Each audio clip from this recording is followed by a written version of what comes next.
Are you in excruciating pain brought on by your son, daughter, or spouse suffering from addiction? You are not alone. If you call Recovery Centers of America today at 1-888-RECOVERY, your whole family can begin to recover. At Recovery Centers of America at Capital Region and Bracebridge Hall, your loved one will be treated with care by expert addiction professionals, while family programming will give you support and healing so that you can recover as well. RCA accepts insurance, provides transportation, and offers intervention services. Call 1-888-RECOVERY now.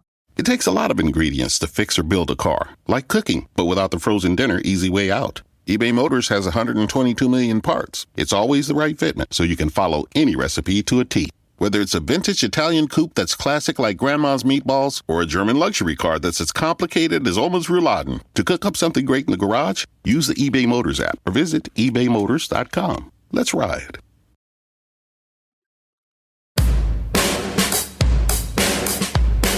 Hey everyone, this is the Almost World Podcast. Bringing to you mind-blowing interviews with guests from all over the world. So settle down, relax, and enjoy the show.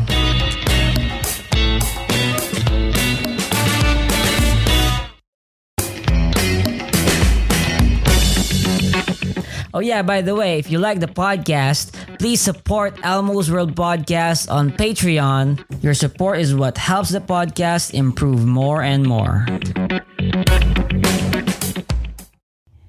Welcome to Elmo's World Podcast. This is Elmo and I'm with my friend Nilesh. Hey man, can you introduce yourself? Hi, so I'm Nilesh Sinha. I am currently, I'm a lawyer and I'm currently doing I'm writing a doctoral dissertation in political philosophy. I am I'm culturally a Hindu, but I would not consider myself a theist. I would consider myself someone who is spiritual, but an agnostic who tends not to believe. Like, how did you come about in terms of your in that way? You know, like for example, were you always like that when you were a child? Like how? Like, can you tell us the story of your journey to who you are now? Well, I was born into a Hindu family, right? So I grew up with Hindu customs and cultures and traditions. It was a lot of fun. Right. It was a ton of fun. You have multiple festivals, multiple layers of complexity in what people talk about, lovely stories to grow up with. It's about gods and heroes and demigods and whatnot. Brilliant stories to grow up with. And there's a focus on community and family values in the Hindu system. So to speak. And so I grew up with that. And yeah, in the beginning, I was fascinated by everything. And of course, when you're a little kid, you tend to look at the stories and everything and think, yeah, maybe it's true, maybe it isn't. And, I idealize those stories. But as you get older, my family is one that is spiritual, but usually they're not hard atheists in the sense they don't think that the world was propped up on the head of a celestial serpent or anything like that, or is propped up on the head of a celestial serpent, which is a common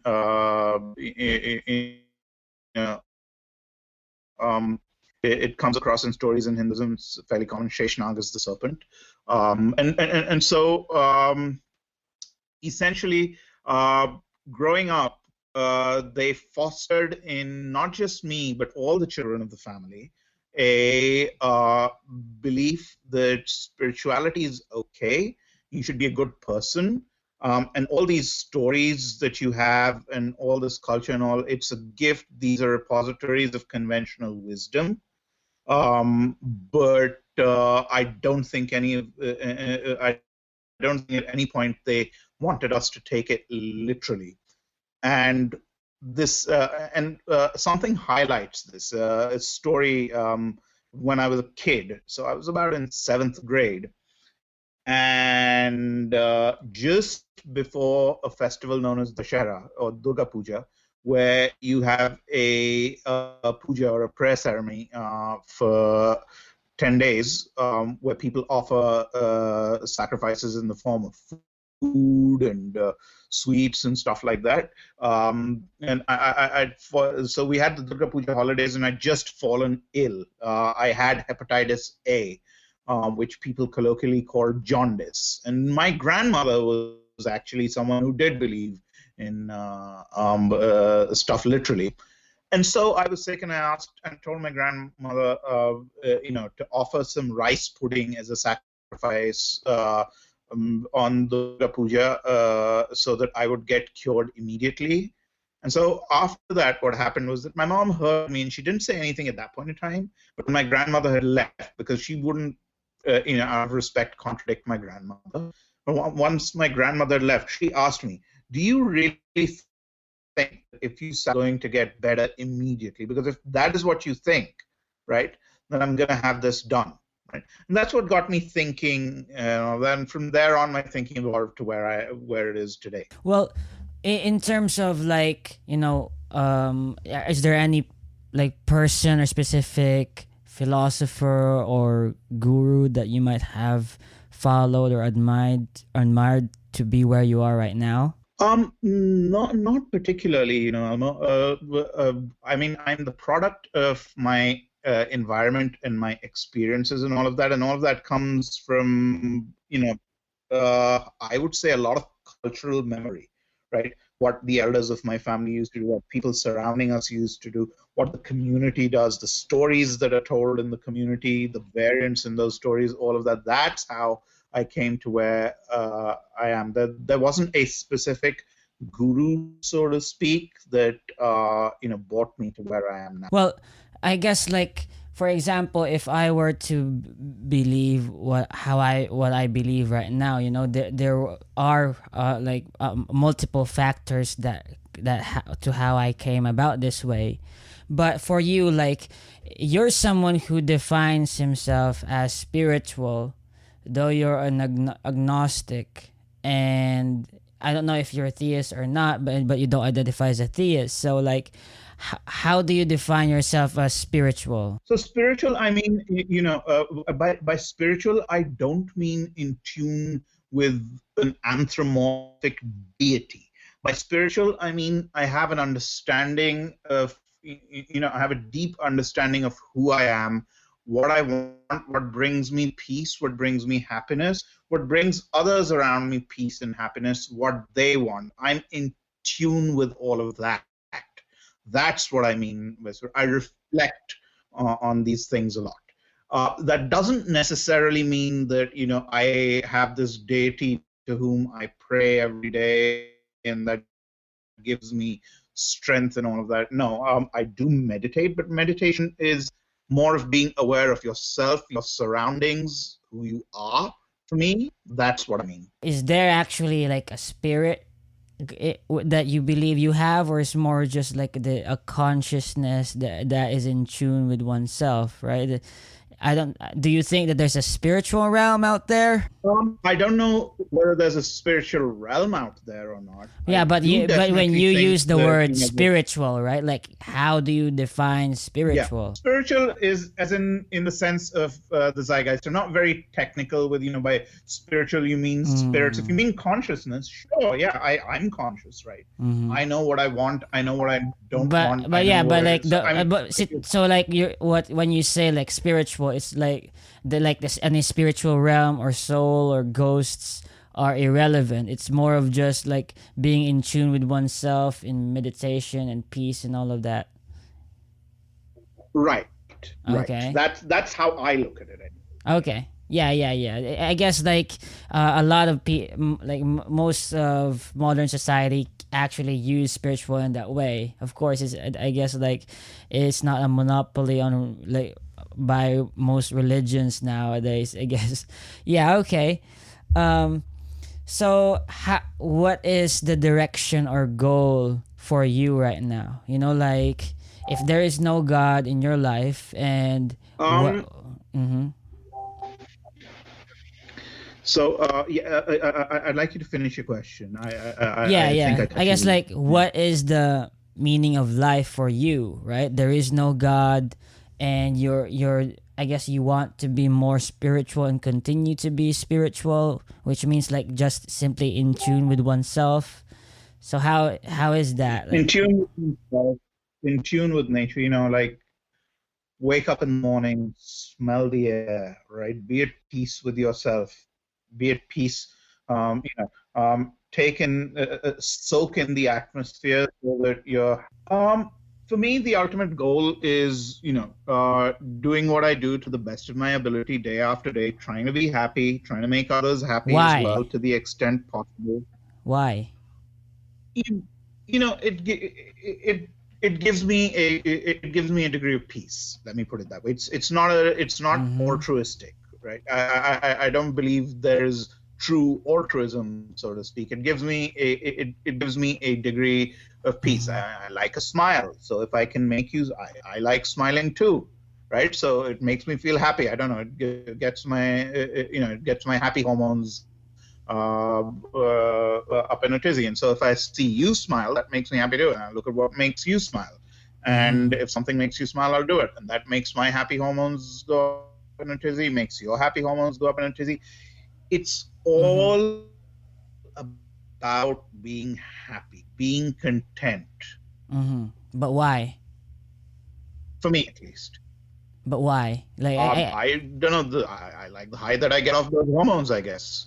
yeah, I guess like in terms of if you I guess this is sort of like Eastern philosophy, right? Where you're coming from, but if we sort of drag it and compare it to what Western philosophy, how Western philosophy would define it, I guess you could define it as sort of like hedonism, right? Like the pursuit of joy, of happiness, I guess, of worldly The pursuit of joy well-being. and happiness, yeah, in a way you could define it as hedonism, although I think in the zeitgeist, I mean, technically you could do that, but in the zeitgeist, as in the world we are in today, in the context that we Mm. have today, hedonism has somewhat of a negative connotation, Yeah, but right? I It guess like but means, to it's like I guess okay, to the essence of how what hedonism actually means or defines is simply the pursuit of happiness. The basic worldly right, pleasure. right. So that's why I said, technically Mm-hmm. that is 100% correct. Although Mm-hmm. hedonism in the zeitgeist, like in the world we have today, hedonism is essentially a this thing. Hedonism is essentially taken as a bit of a negative, right? Mm-hmm. But I guess like it's taken as a negative by Christians or Muslims or other religions, but coming from your perspective, right? If you also Yeah, simply seek happiness and well-being for yourself, and peace, right? Then you yeah, would look at all the other people that are defined by these Christians or Muslims who are simply wanting to be happy and find peace, which who are actually active hedonists, to be the same as you. They're no yeah. different, right? Um, I mean, to me, they'd be no different. I don't know. Maybe they would Yeah, to define yeah, themselves yeah. differently. Yeah, I guess, but simply Right. in the pursuit you have similar goals in life, basically, right? To find peace Right. and happiness here in this world, and no other. Right here in this world, and here's the thing: I don't necessarily.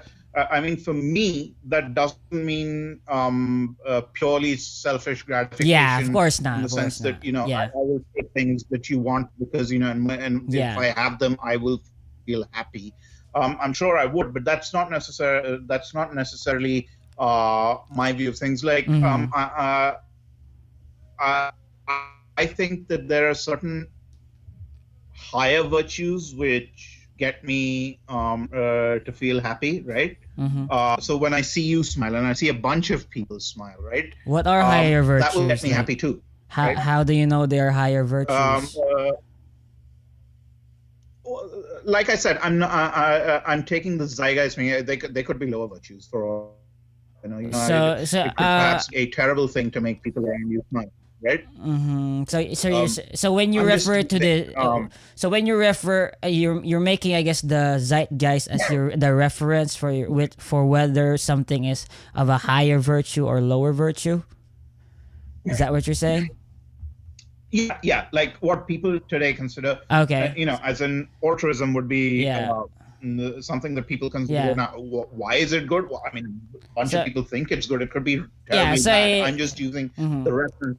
So Yeah, basically, what you're saying is that what virtue is subjectively defined by the contemporary circumstances of the culture around us and everything else. Yeah. yeah, Okay. yeah. Okay. It might be terrible, but you don't know what you don't know. If the bunch of people around you are saying that So this is virtuous, then it's okay. So virtuous, I let guess. how do you know that you are right though? Like for example, if you're simply going to base it on the subjective judgment of the today's zeitgeist, right? Of contemporary zeitgeist, then how do you know that the contemporary zeitgeist is right? Yeah, because like for example, before we had people, the human race did have other set of virtues, right? Other standards for what virtues they would value, right? Right. And they didn't know any better either. To them, those were the best virtues. Things change over a period of time. I think you determine that you determine that by virtue of your current circumstances and how they change. You change conduct accordingly. For example, let me give you a very very small example. Maybe improper, right? Um, say 25 years ago, right? And believe me, in circles that I move in today, I've heard people make such jokes as well. To me, that is distasteful now.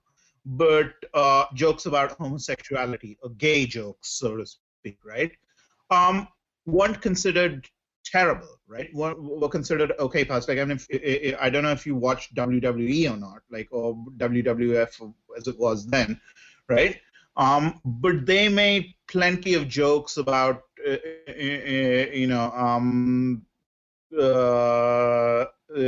homosexuality and whatnots, right? Dwayne Johnson, The Rock, right? He has this segment about he has these segments running with Jonathan Coachman and Kevin Kelly, where he continuously makes jokes about sexuality and stuff like that, homosexuality. And yeah, at that time, I'm sure people enjoyed it. But today, I don't think that's great, and I don't think that it's an honorable thing to do. But why? So why? Pretty sure that Dwayne Johnson doesn't think it. Yeah, it either. could be subjectively right at that time, right? At the zeitgeist, but how do you know the zeitgeist is actually correct? Like, would you just work with what you have? Being all knowing, or predicting. So it's arbitrary, what is right? acceptable, like what the higher virtue is, or the lower virtue, or the opposite of virtue is simply arbitrary to I wouldn't the say zeitgeist. It's arbitrary. I wouldn't say it's arbitrary, but I would say that it is subjective. There's a difference between being arbitrary and subjective. It is subject to your surroundings, right? It is subject to your surroundings, cultural sensibilities. Yeah, but one can also say it's arbitrary like, to your surroundings, right? To a different surrounding, it could be different too. Well, I mean, it's arbitrary in the sense that there's. I would need to know what you mean by arbitrary. If you think that it's arbitrary, then I guess to you that it. Yeah, I guess like it's arbitrary if it's subject to change, right? Without any rhyme or reason. Yeah, it is arbitrary. I beg your pardon? It is arbitrary if it's subject to change, right?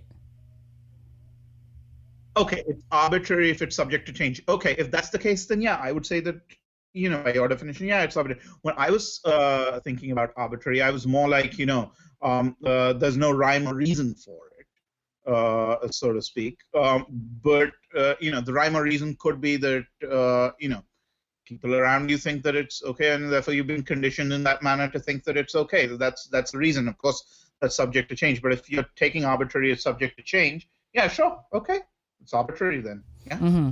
Well, if it is like this subject to change. But do you think that there is an actual objective good or evil that guides the zeitgeist of every time? No. Okay, like let's say for example, rape, right? Could there have been a time that rape could actually have been good? Right. So I don't think so. Right. And now, and people say morals are objective. No, morals are not objective. Morals are deeply personal notions of right and wrong. Right. Ethics may be objective to a society, may not be. What I'm saying is that what I am saying is that there are certain societies. Right. There are certain societies where what do you say? No, there are certain societies where certain marriages are permitted in circumstances where there has been there has been what you would commonly define as rape, right? Now, even in those societies, it's not considered good per se, all right, but it doesn't have the kind of taboo that it has in that it has in contemporary society. Now, do I belong to those societies? No. Can I understand? Can I understand why they think that? No, I think it's terrible. Right? I think for me, it's very, very bad. But that's only because the society around me or people around me consider right now. If we were in a state where we didn't know better, right? How would you define right and wrong? For me, eating beef is terrible, right? As a Hindu, for me, eating beef is terrible, even culturally, right? They don't do it. It's considered taboo. It's considered base, right? Anybody who eats beef is a terrible person, right? Does that mean that people who eat beef are terrible persons, terrible people? Fuck no. It's in Hindu society, there's a taboo against eating the meat of cows. Mm-hmm. Right? Well, I did ask you earlier, right? Like, there is like, for example, is there an objective morality? You said no, right? There's no objective morality. No, I don't. Yeah. I don't think there's objective. Yeah, so I guess like in terms of rape, right? There, as you said, like in some societies, there was a time that rape was actually okay, allowed by a certain society, right? To a certain extent. From what I gather, I think, and don't quote me on this because it's been a while since I've read this, but I think one of those societies was ancient Sparta, where if a man after the agoge was supposed to, and his service was supposed to get married and have a wife, he was to best her physically, and the wives were supposed to try and escape. Right? Or the prospective wife was supposed to try and escape, and he couldn't best her physically, then that was a matter of shame for the man, right? That was a matter of shame for the man. That's not the world we live in. I think it's a terrible thing, right? I really, really think that it is a terrible thing to sort of happen. Course. Yeah. Terrible thing. But yeah. Yeah. Okay, but this is my question though, right? Like, if that's the case, morality is subjective and whatnot. Like, in terms of your thought process of doing what is good and right today, and because the moral zeitgeist is simply irrelevant because it's just subjective, at any moment it could be what is right could actually be wrong, and what is wrong could actually be right, because it is subject to change, it is arbitrary, right? So what is your reasoning, I guess, for I'm going to do what is right, because why would you do what is right? What would be your answer? All right, so here's the thing. I think that, when you say that it's arbitrary and it's irrelevant, there's a bit of a sleight of hand there, in the sense that it kind of downplays. Just because something is subjective doesn't mean that it loses all value, right? The fact is that we do not consider, and I am a product of my circumstances, so I would think that, rape is a terrible thing, right? I'd think that rape is terrible, or hurting someone is a terrible thing. I would probably decide by like how you would want, I wouldn't want to be I would not want to be raped. I would not want to be hurt or something like that, right? As in, and sometimes that can cause you to go against societal values as well. So if society says in a certain thing you should hurt someone or you should in a certain context, you may not agree with that. Therein your personal moral values differ from ethical values of society. So I have a different scale of how I take moral, ethical, and legal, right? For me, morals your personal sense of what is right and what is wrong, deeply personal sense of what is right and what is wrong.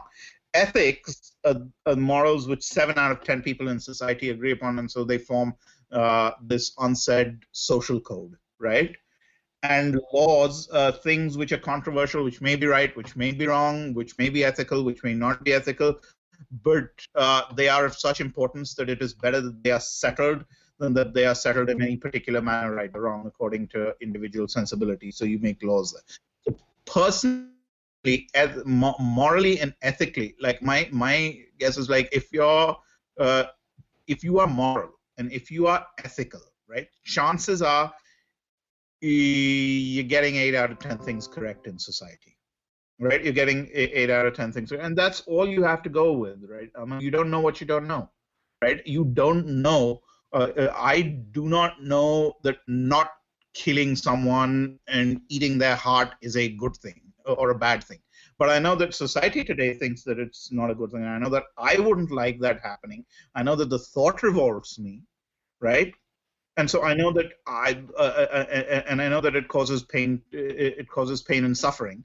So I would not want to do that, right? I think that's and even if it's subjective, doesn't necessarily mean that that subjectivity has no value, right?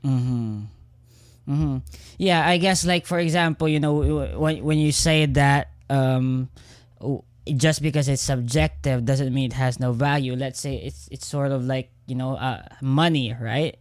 To a barbarian, money is just paper, it's just fuel for the fire. But for someone, it's very valuable, right? So that's how you look at it. Yeah, it's subject. The value for morality is subjectively given.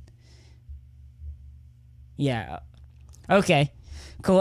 But then let's talk about what your personal code of ethics, because in terms of spirituality, right, the acts you do and the pursuit of the good, or at least like your life should be headed towards the direction of wanting peace, right, for the rest of your life. So how do you go about this way? Like, what are your daily habits to stay in good shape, to be be a more peaceful person? What do you do? Get up in the morning, okay, open the window, like breathe in the fresh air, just like stay quiet, close my eyes, breathe in the fresh air, reflect on what it is that I'm going to do, what I've done, where I've come from, where I'm at, where I'm going, have a nice cup of tea, savor the flavor, right? Savor the tannin as it gets into your system. Enjoy, the sugary goodness, so to speak. Experience that, truly experience that, and that's all you need to. That's all you need. That's my form of meditation, and then try to do your work to the best of your ability and not to harm anybody else. That is how I would look at things. Yeah, I've noticed though that when you mention all of these stuff, like there's a focus on the self, right, or me. Simply my consciousness, and enjoying my current surroundings, especially the small things, right? So who is the self here? Like, it's not a soul, it's not something that's created by some god, right? And it's definitely not. I don't know whether it's created by a god or not, but it's not created. But I tend to believe that it is not created by any god that we've heard of. Of course, maybe some deist, some deity that we have no idea whatsoever.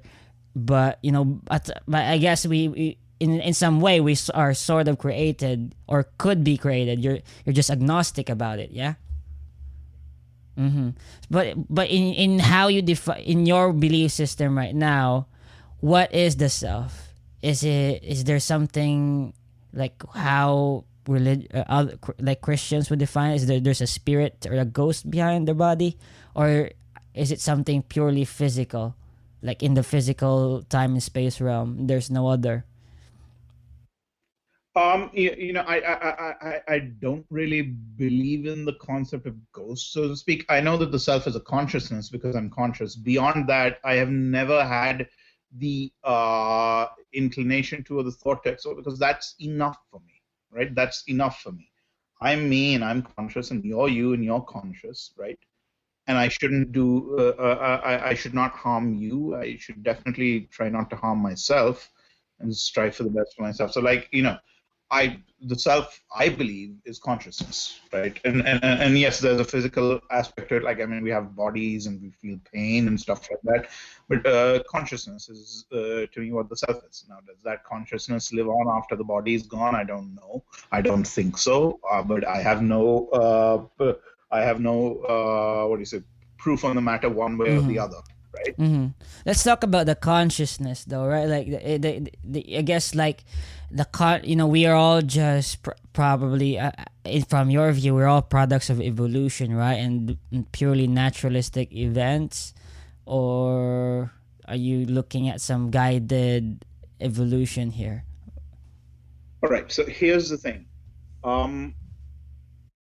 Given what we know, all right, it is difficult for me to accept the supernatural in the sense that most people today, like for example, Muslims and Christians and even some Hindus put it as the source of life. Supernatural is the source of life. And yes, I do believe I do think that evolution is fact and that we've evolved over time, given on the data that's available, given on the experiments in this regard that have been conducted. And yeah, I'm no scientist, but I am somebody who can read and write and understand what they're saying, right?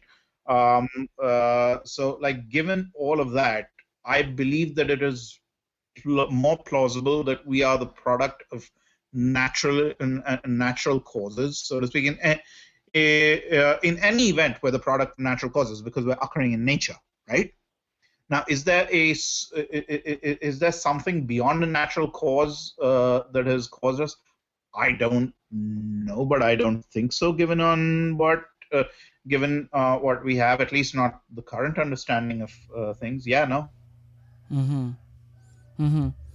Okay, well, it seems to me, though, that you're giving value to the self, right? But if it is, I'm giving value to individuality and community both. But yeah, I'm giving value to the self as in me and to you, yourself. Yeah, I guess, like, at the very at the most basic level of your understanding of the world, the most, I get, the center of it is simply the self appreciating life and the whole human experience, right? But what is the self, though? And if it's something that simply came about, just a product of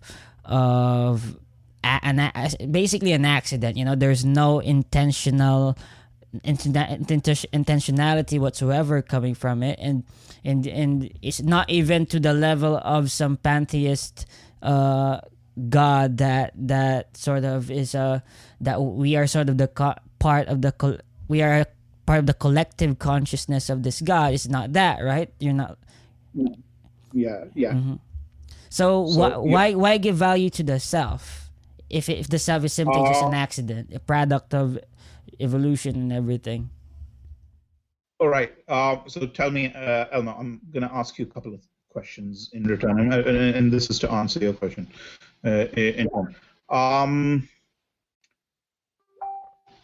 If I hit you with a stick really hard on your palms, how are you going to feel?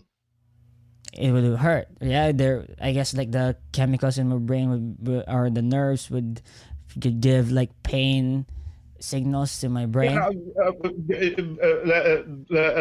let's just stick at this. Let's just stick at the superficial level, not about the chemicals in the brain and all that. It would hurt you. You wouldn't feel good. Let me just say that after that, you wouldn't be, recommending me as the person of the year, right?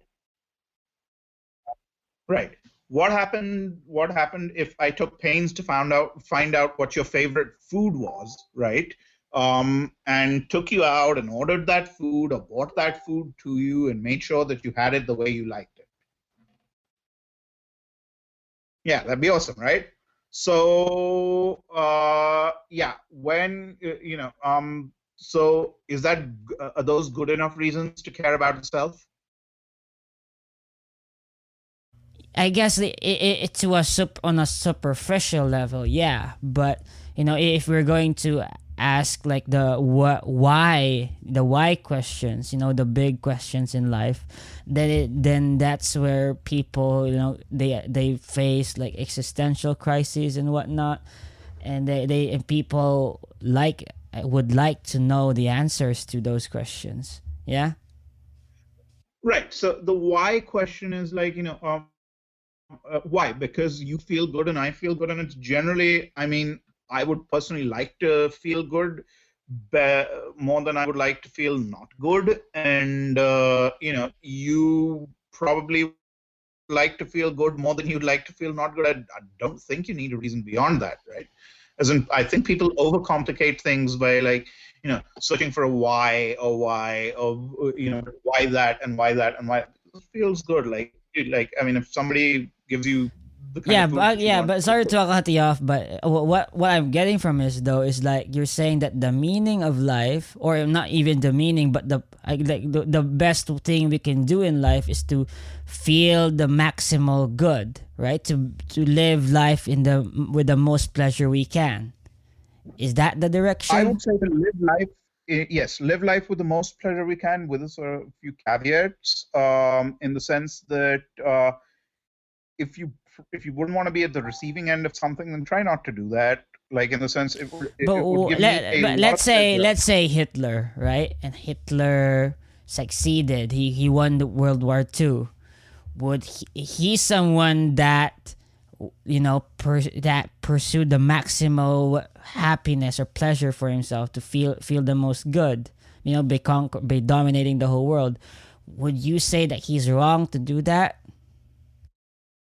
So I don't know whether pleasure was the only motivation. Yeah, There was but a if set of complex let's say motivations. But if, yeah, right, in that analogy, if yeah, yeah. But if he did that to do that, yeah, I'd say yes, because I'm pretty sure he wouldn't want to be dominated in the way that he dominated others, right? I'm sure he wouldn't want to be sent to concentration camps or gassed or whatever in the way yeah, that but he did to others. I guess like but he would not want to be in camps by taking power of everyone and making sure with so much armies that no one would have the power to do so. So but what I mean is like is it by any means necessary? Or is it sort of like, is there like like a specific path that one must take in order to reach one's pursuit of feeling good? So here's what I'd say. Yes, there's a specific path in my view, and that specific path is as long as it doesn't, as far as it doesn't hurt anybody else, to the extent that, look, I would like things. So I know that you would not like certain things done to you. So, for example, again with our food, and let's say your favorite food is hamburgers, right? And my favorite food is hamburgers too. And I see that you have a hamburger on your plate, and I have eaten my hamburger, and I can take your hamburger and eat it, and I will feel really happy because I've had two hamburgers, right? You probably wouldn't, because not only do you not get, not only do you see your favorite food and not get to eat it, but the fact is that you see somebody else taking your favorite food, wronging you in that sense, and eating it, you won't like it, right? And I know that if I were in your position, I wouldn't like that either, right? So I would try to make sure that my actions are such that that does not happen, right? There's a degree of restraint in my actions, to ensure that that doesn't happen. Mm-hmm. So I guess it's more of a practical thing, right? Oh, I'm not gonna do. It's like, sort of like game theory, right? Like, oh, I'm not gonna do this to you because I don't want you to do this to me, and that kind of stuff. But there's no, and it that would be ultimately subjective as well, right? And if it came to be the situation that it's practical for me to kill all your family, and that would benefit me so much, a lot more than cooperating with you, then that would be the right thing to do in the criteria that you set for your pursuit of good. I think that's the case. Would you agree or disagree? Could you repeat that, because I didn't really get the Yeah, so like analogy. for example, when you said it's like game theory, like I do this for you, you just do this for me. If it becomes more practical for me to actually kill every last one of you and your family, then that would be the good thing for me by your standards. Is that so? Because I don't think that that's I think my example gave you the exact opposite of what you're saying, right? I mean, how did you construe? Let's deconstruct this. How did you construe my the Okay. thing? How did you? Well, from how I understood it, right, is that there's a mutual understanding of what I would want you to do to me and what I would want me to do to you, right? There's a mutual respect going on, there's an ideal goal, which is for the benefit of the two of us, right? But if it were the case that for me, for in my case, that it practically it would actually be more and more beneficial for me to just kill you and take all your belongings and all of that, then in that case, that I would be right to do what would be good for me, what is best for myself. So I don't know that those two things are compatible. I guess in the sense that, like, here's the thing. If you so I don't know that it would be okay under any circumstances for me to kill your family and all of that, because look, in no circumstances do I want myself killed, and in no circumstances would I want my family killed, right? Oh, I Therefore, see, I see. So it's sort of like we must respect the well, that pursuit of happiness by each and every individual in the world, right? Okay, okay. I understand now. Yeah, sorry for, I guess, like I sort of came from like an individualistic, purely individualistic desire for good, right? But what you believe is sort of the pursuit of well-being for every member of society. yeah, and within that, the pursuit for my well-being as far as uh, goes. Yeah. Okay, cool. So in that sense, yeah. Um, how do you look at, for example, like differences in religion or beliefs? Like, do you simply look at it as a miseducation, a product of culture and tradition, and something to be eliminated? How do you look at this? Oh, how do I look at that? So I look at it as more of a how do you put it? I personally, how am I gonna frame this? Um, Look, I personally believe that within that system, you should do what you can to what you can to sort of do the best for yourself. But yeah, I believe that you should look to the general well-being of society around you too, right? Because I mean, only when you take that in mind can you have any sort of expectation that people also obey that, or people also guide themselves by that standard. What you're saying is that, if I'm a member of society, yeah, it would their religion or culture, whatever, is irrelevant as long as I can pursue the well-being of every member of society, Right. including Yeah. my Yeah. own. Yeah. Mm-hmm. Yeah. But I personally believe that, and I think religions and faiths and doctrines are great because they give a reasonable guide to do that. Um, uh, but and but it's like this. I believe in texts and religions and cultures and traditions as repositories of conventional traditional wisdom passed down over ages, right? At the end of the day, you have to decide what's right for you and what's not. You will get a fair idea of that looking at contemporary social practices, right? There are some things on which opinions are widely split, right? Um, where, for example, abortion is one of those issues where people are widely split, right? Whether it's okay, whether being pro-choice is okay or not. In a situation like that, all right, what you would do is, in my view, do the best that you can. Right? In my view, you do the best that you can because you realize the fact that you don't have all the answers and not everything that you're going to do is going to agree with everybody's sensibilities. But you can try to do the best that you can to advance not only your happiness but the general happiness as well, right?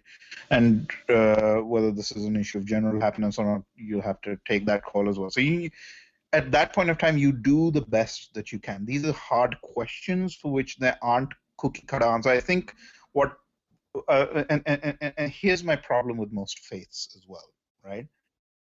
They prescribe cookie cutter answers for hard questions, or tend to prescribe. There are people who tend to read what they prescribe as cookie cutter answers for hard questions. There are no cookie cutter answers for hard questions, right? Abortion, for example, right? That's something. There is no cookie cutter answer for that, right? It's a hard question. There are people who agree with it, and there are people who disagree with it, right? Now, at that point, what you do is you do the best that you can. mm. Yeah, But okay. generally, Yeah. there we go. Well, coming from your worldview right now, right, and in the, I guess, the standard for what is good for you is the benefit of every member of society. So let's say I am an individual who wants to pursue that, to feel good for myself and to pursue the good of every member of society as well at the same time. So how do you live that sort of life? Like, how do you start? I guess you did mention like meditation and appreciating all the small things. Just the taste of your coffee, or the smell of fresh air. How can you talk about that more? Sure. So, you do those things, then you act according to the thing. You act. How do you put it? You act in a manner which you think will benefit everybody else and yourself as well. You do the best that you can at the work that you're doing, because if the work that you're doing is of great quality, then that's great for the people around you, right? So you do all these things, right? You do all these things, and hopefully 8 to 9 times out of 10, if you're looking at other people's interests, you're trying not to harm them, you're doing the best that you can in what you're doing, and you're savoring life, you're savoring everything around you. I'd say about 8 or 9 times out of 10, you'll be pretty okay. Yeah, I guess, but yeah, true. But do you have like any like advice on and some sort of like spiritual habits maybe that some people could do every day, if they want to also dive into this path?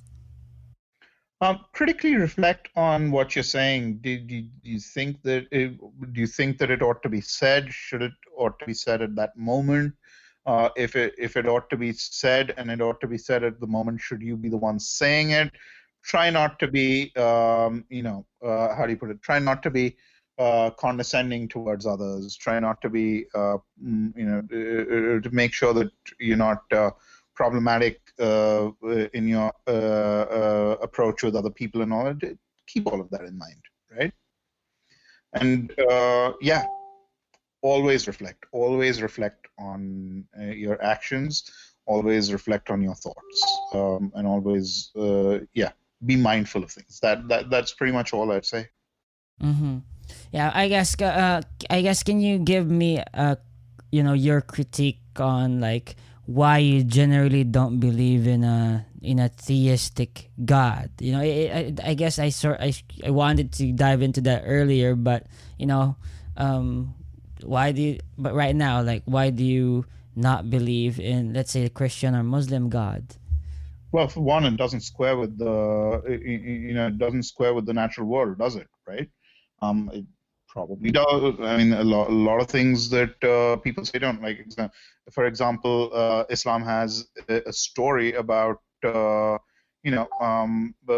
Muhammad riding to the horse riding to the moon on a winged horse, and the moon splitting in two or something like that, right? I mean, those things don't square up with naturalism, right? You can explain the natural, right, and follows logically, right? But if you're trying to trust me, you can explain the supernatural in a logical way as well. The issue is one of truth. You can have a valid logical argument for the supernatural, but the thing is, are your premises true, right? And that's where I do not believe in the truth value of the supernatural. So, for example, I could tell you, Emma, let me explain what I mean to you. So, for example, we live in a world where turtles fly, right? And Barack Obama is a turtle, right? Then would it be correct to say that in this world Barack Obama flies? Because all turtles fly in, and Barack Obama is a turtle. Would it be okay to say that Barack Obama flies? Yeah, logically that's a correct statement, right? Logically that's a correct statement. Yes? It's a valid statement. Let's say, I wouldn't say correct, let's say it's a valid statement, because if A and then B, then it goes to C. But like, I mean, do you, and even though you've proved that statement valid, can you say that Barack Obama flies except maybe in Air Force One or whatever it was, or a regular flight? No, you can't. Right? Barack Obama is not a turtle. Barack Obama is not a turtle, and turtles do not fly, right? So, like, I mean, you can have an explanation for the supernatural, but I doubt the truth value of the supernatural.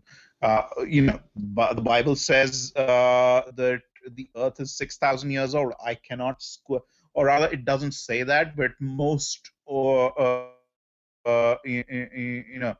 most creationists, so to speak, will adhere to that. That doesn't square up with the natural explanation of things, which has a lot of evidence that you can assume, right? And here's the thing: not assume, a lot of evidence that you can look at, carbon dating and whatnots, and fossils and all of that. All of that belies the 6,000 year story. All of that belies that people can live for like 960 years and all of that. Like, I mean, there are holes in doctrine, in religions, all right, which make it difficult for me to take what they're saying at face value. And if I have problems with accepting that doctrine as it is, right, then I have problems with accepting their representation of God. And okay, you may have seen God, and I know that people say, well, I've experienced God and I've seen God. You may have seen God and all of that, but I haven't. So all I have is what you're telling me, right? And what you're telling me is subject either to the fact that you maybe, I'm not saying that you are, but you could be lying, right? Or you could have misunderstood something. Or you could be exaggerating, or something's gotten lost in translation, right? All of these things could have happened, right?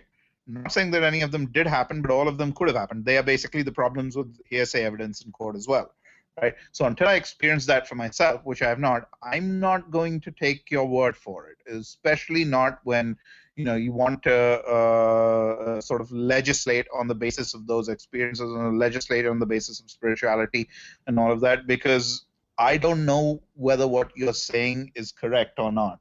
And if I'm in this world, right, then I'm going to live by the laws of this world, and maybe there's a transcendental world, or maybe there isn't, right? But unless I can have tangible proof of the kind that is acceptable in this world for everyday events, I'm not going to take that as a given, right? Mm-hmm.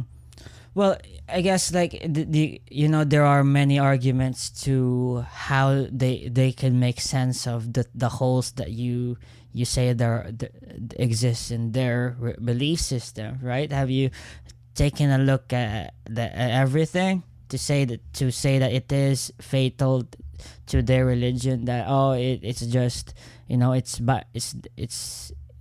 it's false, you can. Okay, so here's the thing.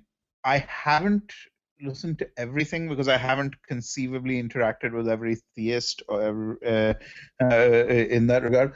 But a lot of these things, I mean, sometimes people rationalize it and all. I have no problems if you rationalize things and all of that. But then when you're rationalizing certain things and playing around with certain things, your narrative gets wishy-washy, right? Your narrative gets wishy-washy because there are people who will not rationalize those things and all of that. And so if you're trying to explain, if there's no consistency on the issue what you're trying to explain, right, then that becomes problematic for the ultimate truth of what you're projecting. Because if there's a disagreement here, then why can't there be a disagreement or problem there? And again, it comes back to the same thing. You could have experienced this thing and all of that. I haven't. And if I haven't, right, then I'm not going to take your word for it, at least in this world, right? As far as supernaturalism goes, I don't think that anybody's given me a sensible explanation for the supernatural. So I don't know that I can't be convinced, so to speak. But as of now, anybody that's given me anything, or the conversations that I've had, or the texts that I've read, I tend not to believe, because I'm not convinced on that basis. Yeah. Mm-hmm. Yeah, I guess like I wouldn't I would say that you're an agnostic, as you identified, right? But most atheists use the same arguments, right? That they don't positively claim that there is no God, or claim knowledge that there is no God, but simply that they're not convinced of any argument that exists right now that there is a God, right? Any argument presented by any religion or belief system so far. Would you say you're the same? Here's the thing. I wouldn't presume as to how they classify themselves. If they say they're atheists and all that is a colloquial understanding of atheism. But if you talk to Steve McRae, have you talked to Steve McRae, Elmo? Right. He will tell you that that's actually that's actually the position of an agnostic. An atheist is somebody who will say that there is no God. So I would say that, I mean, if people use the term agnostic, atheist, and all that, as long as you get the substance right, right. I don't care how you use that term, as long as you're conveying your meaning to me. If you think that I'm an atheist by saying that, well, based on everything that I have, I don't believe it. Yeah, you could say that I'm an atheist, but I'm not an atheist to the point that, oh, well, there is no God, and I know that there's no God, and all of that, right? So yeah, that is essentially how that's essentially how I'd structure that argument there, structure that position there. Yeah. Mm-hmm. Well, Nilesh, thank you so much for coming on the podcast, bro.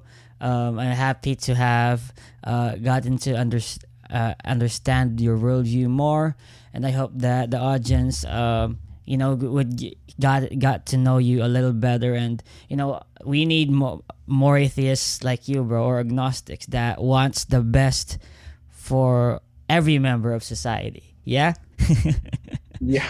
Well, it's great to be on your podcast. Thank you so much for the opportunity. I'm glad that you reached out and made this happen. Thank you so much. Awesome. Bye, bro. Bye. Take care.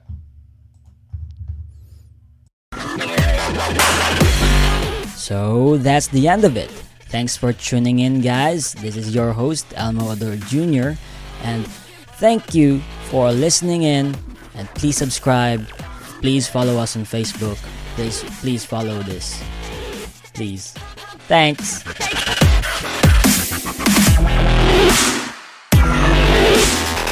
Staples helps small businesses print big. The print advisors at Staples sweat the details and quality of every project. That's what they call their Print Big promise. They're committed to getting your print job right every time, to treating your small business like a big deal and making it come to life, and to giving you expert guidance from start to finish. And now get 20% off signs, banners, and posters when you spend $75 or more at Staples. Offer ends January 1st. Hi, it's John Taffer from Bar Rescue. Did you know the second building in America was a tavern? When I built my new restaurant franchise concept, Taffer's Tavern, I thought back to the roots of what makes a tavern, timeless character, all while delivering an unbelievably delicious food and beverage experience. That, paired with my 40-plus years in the industry, provides a clear roadmap to success. Do you have what it takes to be a Taffer's Tavern franchisee? If so, I'd love to hear from you. Visit franchise.tafferstavern.com.